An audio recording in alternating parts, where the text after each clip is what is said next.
Sizin sosial mediada olan populyarlığınıza çox maraqlıdır ki, kontent kifayət qədər ciddi və faydalıdır, eyni zamanda baxışlarda çoxdur. Yəni, kimsə rəqslə, kimsə geyimlə, kimsə hansısa privat səhnələrlə bunu qazanır, amma intellektual kontentlə izləyici sayı qazanmaq bir o qədər də asan məsələ deyil. Və bundan sonra nə etmək istəyirsiniz?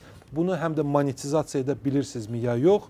Və ən əsas məsələ, iqtisadçılar və yaxud da məsələni bilən adamlar bəzən məsləhət görürlər ki, bax, uğurlu olmaq istəyirsənsə, varlı olmaq istəyirsənsə, bunları et. Siz necə bir iqtisadçı kimi sizin rəsmən heç olmasa 1 milyonunuz var, əşyalarınızdan, evinizdən, maşınınızdan savayı, bax, kənarda bilirsiniz ki, 1 milyon manat orada bankda hesablarda var.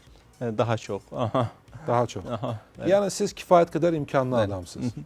İstəsəz birazdan təyyarəyə bilet alıb uça bilərsiniz istənilən ölkəyə. İstəsəniz uşaqlarınıza yaxşı ali məktəblərində, pullu məktəblərdə təhsil verə bilərsiniz. İstəsəz də sadəcə olaraq yatırım edib daha çox vəsait qazana bilərsiniz.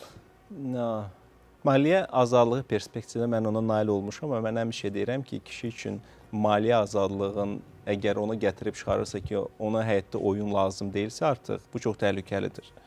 Çünki kişi beyni ovçudur. Daim olaraq sən nəyinsə ovuna çıxmalısan. Və mən düşünmürəm ki, həyatda nə vaxtsa elə bir məqam olacaq ki, mən deyəcəm, mən dincəlmək istəyirəm. Biz atalar sözləri barədə danışdıq. Atalar sözləri tarix boyu yığılmış müdrikliyinin bir hissəsidir də. Bizdə də yaxşı söz vardı, kişilər göründə dincələr. Əgər müasir psixologiyaya baxsaq, hansı ki kişilər pensiyaya çıxırlar və heç nə eləmirlər, onlar daha tez ölürlər.